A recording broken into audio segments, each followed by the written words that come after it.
Waalaikumsalam warahmatullahi wabarakatuh. Selamat pagi semua, bagaimana kabarnya? Pagi Bu, alhamdulillah luar biasa, Allahu Akbar. Jadi pagi ini kita belajar lagi tentang reaksi kimia senyawa anorganik. Sebelumnya Ibu mau cek dulu apakah semuanya hadir? Hadir Bu. Langsung saja ya. Sebelumnya kan kita juga udah menyinggung tentang reaksi kimia. Hari ini kita akan membahas tentang reaksi senyawa kimia anorganik. Yang pertama itu ada pengertian reaksi kimia senyawa anorganik. Reaksi kimia senyawa anorganik merupakan interaksi yang melibatkan suatu yang tidak mengandung ikatan karbon hidrogen. Berbeda dengan reaksi kimia organik yang pada umumnya mengandung ikatan karbon dan hidrogen. Senyawa anorganik mencakup berbagai jenis zat termasuk logam, mineral, asam, basa, dan garam. Dan reaksi-reaksi ini seringkali terjadi di berbagai kondisi fisik dan lingkungan. Siapa yang tahu apa saja faktor yang mempengaruhi reaksi kimia senyawa anorganik? Tidak tahu.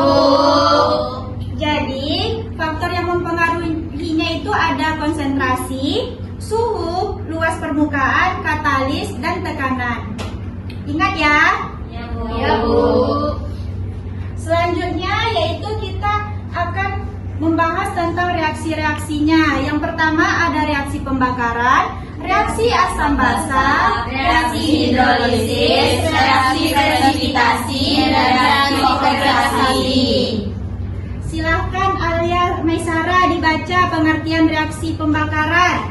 Reaksi pembakaran adalah reaksi kimia di mana suatu zat atau biasanya bahan bakar bereaksi dengan oksigen O2 untuk menghasilkan panas dan produk oksidasi. Reaksi pembakaran seringkali bersifat eksotermik, melepaskan sejumlah besar energi dalam bentuk panas dan cahaya, Bu. Baik, contohnya itu dalam reaksi etilmelida ditambah dengan O2 yang menghasilkan karbon dioksida dan udara dan air. Contoh dalam kehidupan sehari-hari, siapa yang tahu? Saya Bu. Yang pertama pembakaran bahan bakar, yang kedua pembakaran di dalam mesin, yang ketiga pembakaran lilin atau lilin, pembakaran dalam penggunaan alat elektronik, dan pembakaran dalam proses pemanggangan, Bu. Pintar. Jadi paham ya apa itu reaksi pembakaran? Paham Bu. Ada yang ditanyakan? Tidak Bu. Kita lanjut ke reaksi asam basa. Nah, reaksi ini terjadi ketika asam dan basa direaksikan, maka akan menghasilkan garam dan air, atau asam ditambah basa akan menghasilkan garam ditambah H2O. Contohnya itu yaitu dalam reaksi asam klorida ditambah natrium hidroksida, ia akan menghasilkan garam NaCl dan ditambah dengan air. Contoh dalam kehidupan sehari-hari, siapa yang tahu apa reaksi asam basa? Saya Bu, contohnya reaksi asam lambung dan antasida, di mana seseorang akan mengonsumsi antasida untuk menetralkan asam lambung yang berlebihan. Kasih HP untuk berdua. Jadi paham ya perbedaan tentang reaksi pembakaran dan reaksi asam basa? Paham Bu. Selanjutnya kita lanjutkan yaitu reaksi hidrolisis. Reaksi hidrolisis yaitu reaksi di mana suatu senyawa bereaksi dengan air dan menghasilkan dua senyawa baru. Misalnya AlCl ditambah 3H2O menghasilkan AlOH 3 kali ditambah 3 HCl. Reaksi hidrolisis ini juga ada dalam kehidupan sehari-hari kita. Siapa yang tahu? Saya Bu. Iya, Yora? Kalau untuk contoh di kehidupan sehari-hari itu ada untuk pemutih pakaian, terus penjernih air, terus bisa sebagai pupuk dan pelarut sabun.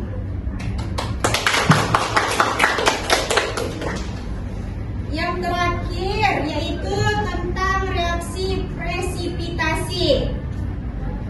Coba Yulisa dibaca. Reaksi presipitasi adalah reaksi yang terjadi ketika dua larutan yang mengandung ion-ion yang dapat membentuk senyawa tak larut dicampurkan, menghasilkan endapan. Nah, pada contoh ini ada BaCl2 ditambah Na2SO4 menghasilkan BaSO4 ditambah 2NaCl. Siapa yang tahu di mana terletaknya endapan itu? Saya, Bu. Ya, Yulisa. Biasanya dalam kehidupan sehari-hari pipa yang tersumbat, Bu. Itu contohnya. Kalau dalam reaksi ini siapa yang tahu di mana endapannya, di BaSO4 atau di 2NaCl? Di BaSO4, Bu. Ya, pintar. Selanjutnya yaitu reaksi kompleksasi. Reaksi kompleksasi yaitu reaksi yang melibatkan pembentukan kompleks ion di mana ion logam pusat berikatan dengan beberapa molekul atau ion logam. Nah, reaksi ini insya Allah minggu besok kita akan bahas sekalian dengan senyawa-senyawa kompleksnya. Contohnya itu dalam Cu2+ ditambah 4NH3 yaitu menghasilkan CuNH3 4 kali 2+. Demikianlah materi kita hari ini. Apakah cukup jelas? Jelas, Bu. Ada yang ingin ditanyakan? Tidak, Bu. Nah, tadi kan kita sudah membahas tentang reaksi senyawa kimia anorganik. Siapa yang ingat apa-apa aja tadi reaksinya? Reaksi asam basa, Bu. Reaksi pembakaran, Bu. Reaksi hidrolisis. Reaksi presipitasi. Reaksi kompleksasi, Bu. Siapa yang ingat faktor-faktornya? Apa saja tadi yang mempengaruhinya? Saya, Bu. Yang pertama itu ada konsentrasi, kemudian suhu, lalu laju reaksi dan luas permukaan, Bu. Oke, dan ada tekad? Minggu besok kita akan lanjutkan tentang senyawa kompleks atau yang materi terakhir tadi, reaksi kompleksasi. Mohon dibaca materinya ya. Iya, Bu. Ibu cukupkan sampai di sini. Mohon maaf apabila ada kesalahan. Wabillahi taufiq wal hidayah. Wassalamualaikum.